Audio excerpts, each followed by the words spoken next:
ಇದೆ ಈ ಜಾಗ. ಇಂಥ ಹೊತ್ತಿನಲ್ಲಿ ನನ್ನ ಜೊತೆ ಸೌಮ್ಯ ಇದ್ರೆ ಅದ್ರ ಬಚಾನೆ ಬೇರೆ.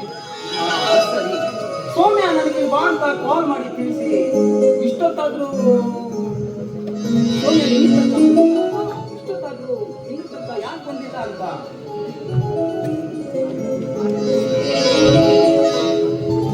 Hi sweet. ಮಾತಾಡ್ಬೇಡ. ಏಯ್, ಎಷ್ಟು ಹೊತ್ತಿನಿಂದ ನಿನಗೋಸ್ಕರವಾಗಿ ನಾನು ಇಲ್ಲಿ ವೇಟ್ ಮಾಡ್ತಾ ಇದ್ದೇನೆ. ಗೊತ್ತಿದ್ದೇನೆ ನಿನಗೆ? ಸಾರಿ ಕಣು, ನಿನಗೆ ಗೊತ್ತಲ್ಲ ಮನೇಲಿ ಎಲ್ಲರ ಕಣ್ ತಪ್ಪಿಸಿ ಬರುವುದು ಎಷ್ಟು ಕಷ್ಟ ಅಂತ. ಸರಿ ಸರಿ, ಅರ್ಥವಾಯ್ತು.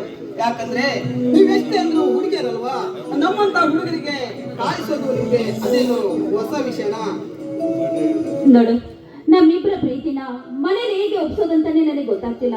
ನಮ್ಮಪ್ಪ ನೋಡಿದ್ರೆ ಆಗರ್ಭ ಶ್ರೀಮಂತರು, ನೀನು ಬಡವ ಅಂತ ಗೊತ್ತಾದ್ರೆ ಏನ್ ಮಾಡ್ತಾರೋ ಏನೋ ಅಂತ ಭಯ ಕಾಡ್ತಾ ಇದೆ ನನಗೆ.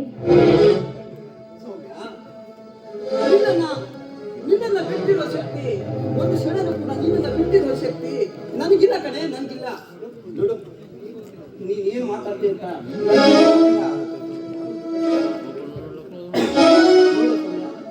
ನನ್ಗಂತೂ ನಿನ್ನನ್ನ ಒಂದು ಕ್ಷಣನೂ ಕೂಡ ಬಿಟ್ಟಿರ್ಲಿಕ್ಕೆ ಆಗ್ತಿಲ್ಲ ಕಣೆ. ಯಾವ ಕ್ಷಣನೂ ಕೂಡ ಬಿಟ್ಟಿರ್ಲಿಕ್ಕೆ ಆಗ್ತಿಲ್ಲ. ನೋಡು, ನೀನು ಏನು ಮಾಡ್ತೀಯೋ ಬಿಡ್ತೀಯೋ ಅದಂತೂ ನನ್ಗೆ ಗೊತ್ತಿಲ್ಲ. ನನಗಂತೂ ಕಾಯೋಕ್ಕಾಗಲ್ಲ. ಆದಷ್ಟು ಬೇಗ ನಾವಿಬ್ಬರು ಪ್ರೀತಿಸುತ್ತಿರುವ ವಿಷಯನ ನಮ್ಮ ಮದುವೆಗೆ ಒಪ್ಪಿಸಿಬಿಡು ಕಣೆ. ವಿಕ್ರಾಂತ್, ನನಗೂ ಅಷ್ಟೇ ನಿಮ್ನ ಬಿಟ್ಟಿರೋಕೆ ಖಂಡಿತವಾಗ್ಲೂ ಆಗಲ್ಲ. ಪ್ರೀತಿ ಎಂಬ ಸಾಗರದಲ್ಲಿ ನಾವಿಬ್ರು ಮೀನಾಗಿ ಈಜಾಡ್ಬೇಕು ಅನ್ನೋದೇ ನನ್ನ ಆಸೆ. ನೋಡು, ಮನೇಲಿ ಹೇಗಾದ್ರೂ ಮಾಡಿ ನಮ್ಮ ಅಪ್ಪನ ಒಪ್ಪಿಸ್ತೀನಿ. ಏನೇ ಆಗ್ಲಿ ಈ ಪ್ರೀತಿನ ಕೈ ಬಿಡೋ ಮಾತೇ ಇಲ್ಲ. ನೋಡು ಸೌಮ್ಯ, ನೀನು ಸುಖದ ಸುಪ್ಪತ್ತಿಗೆಲ್ಲಿ ಬೆಳೆದೋಳು ಕಣೆ, ಸುಖದ ಸುಪ್ಪತ್ತಿಗೆಲ್ಲಿ ಬೆಳೆದೋಳು. ಅಂದ್ರೆ ನಿನಗೆ ಕಷ್ಟನೇ ಏನಂತ ಗೊತ್ತಿಲ್ಲ ಕಣೆ, ಕಷ್ಟನೇ ಏನಂತ ನಿನ್ಗೆ ಗೊತ್ತಿಲ್ಲ. ನನ್ನಂತ ಒಬ್ಬ ಬಡ ಯುವಕನನ್ನ ಮದುವೆ ಆದ್ರೆ ನಿನ್ನನ್ನ ನಾನು ಹೇಗೆ ನೋಡ್ಕೊಳ್ಬೇಕು ಅಂತ ನನಗೆ ಅರ್ಥನೇ ಆಗ್ತದೆ ಕಣೆ ಸೌಮ್ಯ, ಅರ್ಥನೇ ಆಗ್ತಾ ಇಲ್ಲ. ವಿಕ್ರಾಂತ್, ನಾನು ಸುಖದ ಸುಪ್ಪತ್ತಿಯಲ್ಲೇ ಬೆಳೆದಿರ್ಬೋದು, ಆದ್ರೆ ನಾ ಬೇಕಿರೋದು ನಿಮ್ ಪ್ರೀತಿನ. ಎಷ್ಟೇ ಕಷ್ಟ ಬರ್ಲಿ ನಾನ್ ನಿಮ್ ಜೊತೆ ಬಹಳ ಸಾಗಿಸ್ತೀನಿ. ಸೌಮ್ಯ,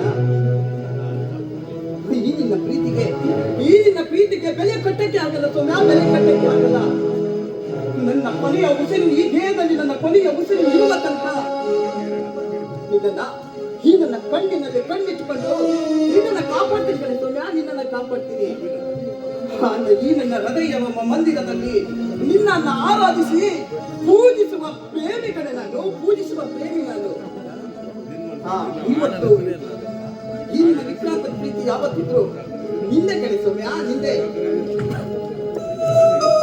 ನೋಡು, ನಾವಿಬ್ಬರು ಈ ಪ್ರಕೃತಿಯ ಮಡಿಲಿನಲ್ಲಿ ಹಾಡಿ ಕುಣಿದು ನಲಿದಾಡಿ ಹೋಗೋಣ.